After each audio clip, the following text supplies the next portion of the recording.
और अब वो मामला जिसको लेकर पंजाब में सेक्शन 144 का निफाज किया गया, ये मामला कहां से शुरू हुआ, कैसे इतना बिगड़ा, ये आया है लाहौर हाई कोर्ट के रूबरू, जहां चीफ जस्टिस ने इस मामले की समाअत की और एडवोकेट जनरल पंजाब और आईजी पंजाब उनसे सवालों जवाब किया गया। बड़े पर्टिनेंट क्वेश्चंस थे जो उठाए गए कि 2 दिन तक इनएक्टिव क्यों रही इंतजामिया और क्यों इस पर फौरी तौर पर एक्शन नहीं लिया गया, और लेट क्यों इस पर रिस्पॉन्स दिया गया पुलिस की जानिब से। और ये भी पूछा गया कि आपने वीडियोज़ को वायरल होने से रोकने के लिए किस अथॉरिटी से रब्ता किया, तो आईजी पंजाब ने बताया कि पीटीए से रब्ता किया गया और इसके अलावा साइबर क्राइम को देखने के लिए सिर्फ एक इदारा है, यानी the helplessness of IG Punjab वो ये है कि वो सिर्फ एक इदारे के ऊपर रिलाय करके कोशिश कर रहे थे इस मामले को समेटने की। इसके अलावा उन्होंने ये भी कहा कि डाटा को अपलोड होने से रोकना आसान नहीं है। यहाँ उन्होंने बरतानिया की मिसाल दी। सेठी साहब, आप बरतानिया में बैठे हैं और वो फसादात जो बरतानिया में हुए ज़्यादा दूर की बात नहीं है। इस पे chief justice Lahore high court ने कहा कि आप वहाँ की मिसाल ना दें। तो चले मैं आपसे यहाँ के हवाले से क्वेश्चन कर लेती हूँ कि ये रहमानिर्रहीम, अस्सलाम वालेकुम, welcome to my YouTube channel Khan TV. Lahore Punjab college में बच्ची के साथ ज्यादती हुई,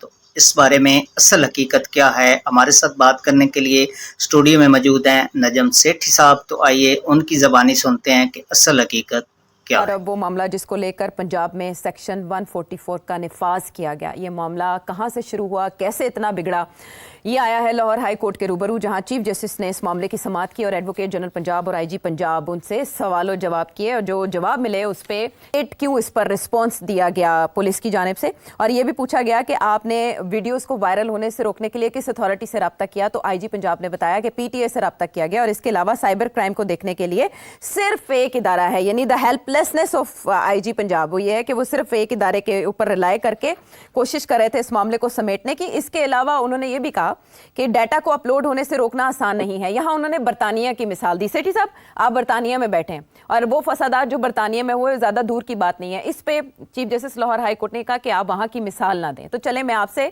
यहाँ के हवाले से क्वेश्चन कर लेती हूँ कि ये जो भी मामला हुआ, जिस तरह से ये चिंगारी आग में तब्दील हुई और ऐसे फैल गई कि सेक्शन 144 का निफाज करना पड़ा, ये कैसे बात इतनी बड़ी और आपके ख्याल में मिस हैंडल किसने किया इस मामले को? नहीं, मिस हैंडल तो खास नहीं हुआ, हैंडल हुआ, ब्रिलियंटली हैंडल्ड बाय पीटीआई।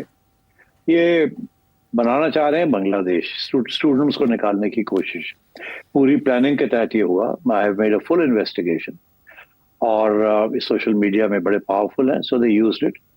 और स्टूडेंट्स, आपको पता ही है इस वक्त जो सिचुएशन है, नौजवान तबका इज ऑल प्रो पीटीआई, तो इसलिए this was a deliberate conscious planned attempt to create turmoil और स्टूडेंट्स को निकालने की कोशिश थी कि बांग्लादेश को रिपीट किया जाए यहाँ। दैट वाज द अटेम्प्ट, और so there is no doubt in my mind, कोई ऐसी चीज हुई नहीं मगर बनाई गई। अच्छा, अब सवाल ये तो मैं बड़ा क्लियर हूँ, मूव करती है तो इदारे अपने आ जाते हैं, इन्वेस्टिगेशन शुरू हो जाती हैं, काउंटर इन्वेस्टिगेशन शुरू हो जाती है, तो उसमें वक्त लगता है कि यार ये क्या शोर पड़ गया, किधर है, पता करो कौन था कौन नहीं था, ये देखें वो देखें। तो ये इसमें एक आध दिन लग पड़ता है, पता ही ना चले हो क्या रहा है। तो जैसे कहते हैं ना, डेड बॉडी अगर कोई मर्डर हुआ तो डेड बॉडी कहाँ है, वो पता ही नहीं है कि जी डेड बॉडी के ऊपर मर्डर कैसे हो सकता है। तो इसी किस्म का ये सिलसिला था कि where is the woman, where is the girl who has been raped, वो पता ही नहीं चल रहा था, और एलिजिडली रेप्ड। तो इसलिए दे वर रनिंग अराउंड, इसलिए मीडिया वाले भी कभी कोई अस्पताल चेक कर रहे हैं, कोई इधर चेक कर रहे हैं, कोई उधर चेक कर रहे हैं, नोबडी हैड अ क्लू। पहली बात, so I don't blame the government. It took them some time to understand that this was a concerted PTI attempt to create turmoil and use the students. पहली बात तो इस उनके ज़हन में भी नहीं था कि ये इस किस्म की चीज कर सकते हैं, और सोशल मीडिया इतना पावरफुल बना लिया है as a tool of fake news and provocation PTI ने। They had no idea, now they realise कि ओ ये तो दिस वाज दिस। अब पता भी चला कौन कैसे। अब चीफ जस्टिस साहिबा जो है, उन्होंने जो सवाल किया उसका जवाब मैं देता हूँ फ्रॉम पर्सनल एक्सपीरियंस। आईजी साहब को छोड़े आप, बात यह है कि इस वक्त अगर यूट्यूब के ऊपर कोई आपके खिलाफ, मेरे खिलाफ किसी किस्म की गलत खबर, गलत बयानी, fake news, offensive news, preaching hatred, कुछ भी आ जाए ना, उसको रिमूव करने के लिए is next to impossible in the short term, next to impossible. हमें यहाँ ये ऐसे लगता है कि जी बस वो पीटीए है, एफआईए है, उन्हें लिखें कि जी ये देखें जी ये क्या ज्यादती कर रहे हैं और इसको ब्लॉक कर दें। अच्छा, ये आप YouTube को ब्लॉक नहीं कर सकते। अब मैं आपको बताऊं, मेरा एक जाती एक्सपीरियंस है, ये सिर्फ इंग्लैंड में नहीं, पाकिस्तान में नहीं, हर जगह पे विदाउट गोइंग टू यूट्यूब और उनका जो अपना process of investigation, without going through that process कोई भी चीज रिमूव नहीं होती यूट्यूब से। जी। हाँ, वो बरतानिया की गवर्नमेंट कहे या पाकिस्तान की गवर्नमेंट कहे या FIA कहे या PTA कहे, वो अपना पूरा प्रोसेस जो है उसको करते हैं।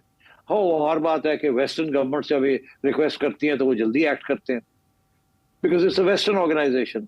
और अगर पाकिस्तान जैसी गवर्नमेंट जिसके खिलाफ वैसे ही इतना महाज बने हुए हैं, वहां अगर कोई करे तो ये सवाल आ जाता है कि इज इट डेमोक्रेटिक और नॉट, ये राइट है कि नहीं है रिमूव करने की, ये गवर्नमेंट तो नहीं एक्सेस अथॉरिटी इस्तेमाल कर रही, ये लोग जो कह रहे हैं कि ये हेटेड है, ये हेटेड तो नहीं है, ये तो राइट ऑफ स्पीच है।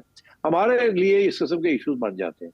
जब ये बरतानिया के अंदर अगर हुकूमत बरतानिया की या वहां की जुडिशरी ये ऑर्डर करे कि इसको रिमूव करे, तो उसी वक्त वो विद इन आवर्स वो रिमूव हो जाता है, बिकॉज ट्रस्ट लेवल बहुत हाई है। यहाँ ट्रस्ट लेवल नहीं है। अब मैं आपको बताऊं,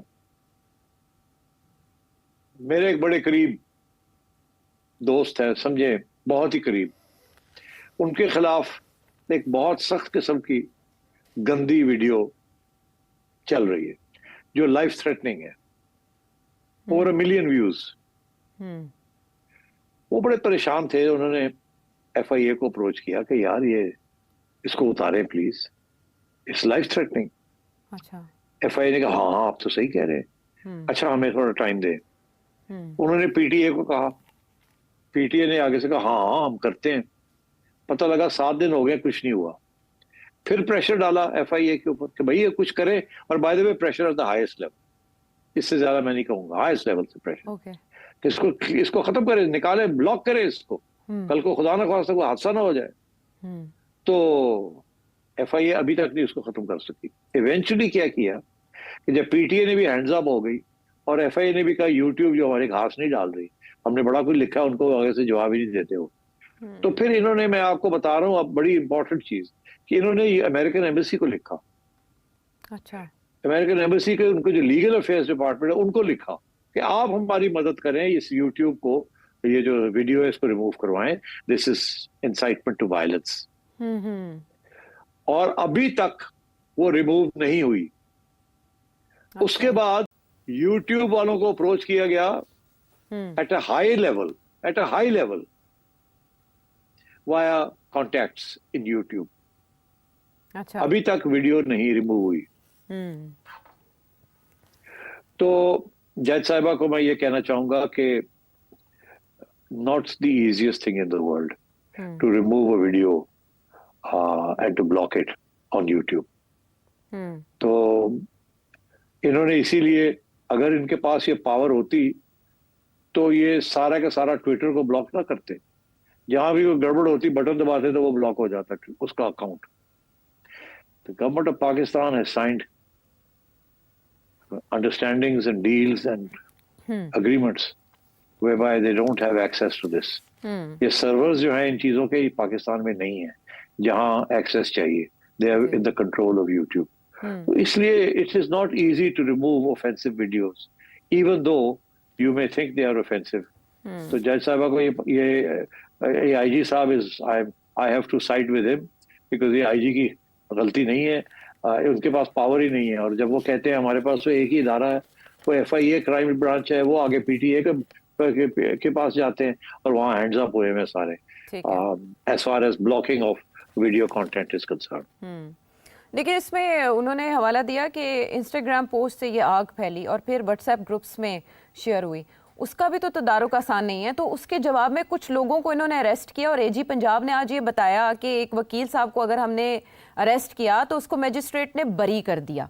उन्होंने इस बात पर भी बहुत तनकीद की। तो ये जो कानून में कुछ ऐसे फ्लॉज मौजूद हैं, वो भी वजह बनते हैं इस तरह की चीज़ों की तकवीयत पकड़ने के। सेठी साहब, बात यह है कि किसी और किस्म के हालात होते और PTI इन्वॉल्व ना होती तो अदलिया का इंसाफ किसी और किस्म का होना था। आजकल अदलिया का इंसाफ is in favour of PTI। ये बिल्कुल ऐसे ही है कि अगर एक सरमायादार है, उसकी फैक्ट्री है, तो वहां लेबर भी है, ठीक है। अब लेबर ने यूनियन बनाई हुई है, ठीक है, कानून के मुताबिक, ठीक है। हम्म। अब लेबर यूनियन चली जाती है लेबर कोर्ट के पास कि जी हमारे ये राइट्स नहीं मिल रही, ये नहीं मिल रहा, ये नहीं मिल रहा। 99.9% hmm. Labour court will side with the labour union अच्छा। हम्म। अनलेस आपके पास बड़ा तकड़ा वकील हो और तकड़े आर्ग्यूमेंट्स हो जिसकी एविडेंस आपके पास लंबी चौड़ी हो। अदरवाइज प्रीमा फाशी on the face of it labour court will go with the union. ठीक। तो ये उसी किस्म की बात है। आजकल की अदलिया will go with I am sorry to say this, but ये एक हकीकत हो गई। अब कानून और अदालतें जो है they are out of sync. जी। एजी पंजाब ने भी ये कहा है कि हम जिसे गिरफ्तार करते हैं वो अगले दिन हीरो बन जाता है, कुछ इसी तरह का इशारा उन्होंने भी दिया। तो अब chief justice Lahore high court ने इस मामले को लेकर फुल बेंच बनाने का इंदिया दिया है। मीनवाइल पंजाब हुकूमत की तरफ से भी बहुत सख्त इकदाम किए जा रहे हैं और वार्निंग्स वज़ीर आला पंजाब ने खुद आकर दी। तो ये है एक टेस्ट केस जिसको बुनियाद बनाकर आइंदा के लिए इस तरह के वाक़यात का सद्देबाब किया जा सकता है। अब देखना यह है कि लाहौर हाई कोर्ट इस बारे में। जी जी सेठ साहब। जी, वो ये कि चीफ मिनिस्टर ने सख्ती का दिखाया है कि वो क्या कर सकते हैं, मगर बात ये है कि आप सोचिए कि ये कितना बड़ा जुर्म है कि किस तरीके के साथ सोशल मीडिया को इस्तेमाल करके एक बगावत ब्रू की जा रही है और झूठी खबरों के ऊपर सारा पाकिस्तान के अंदर पीटीआई के लोग उसको कर रहे हैं। तो आप देख लीजिए कि अब अगर क्रैकडाउन आता है तो फिर शोर पड़ता है कि जी क्रैकडाउन क्यों आया है। क्रैकडाउन आएगा अगर आप इस किस्म के काम करेंगे, मगर फिर क्रैकडाउन का फायदा क्या कि अगले दिन जुडिशरी फिर इनको बाहर छोड़ देती है। So you know we have a serious problem right now and that problem has to do with two things. एक ये कि एक popular perception of who won the election and who lost the election, और दूसरा ये कि the anti sentiment. ठीक है, पोलराइजेशन है।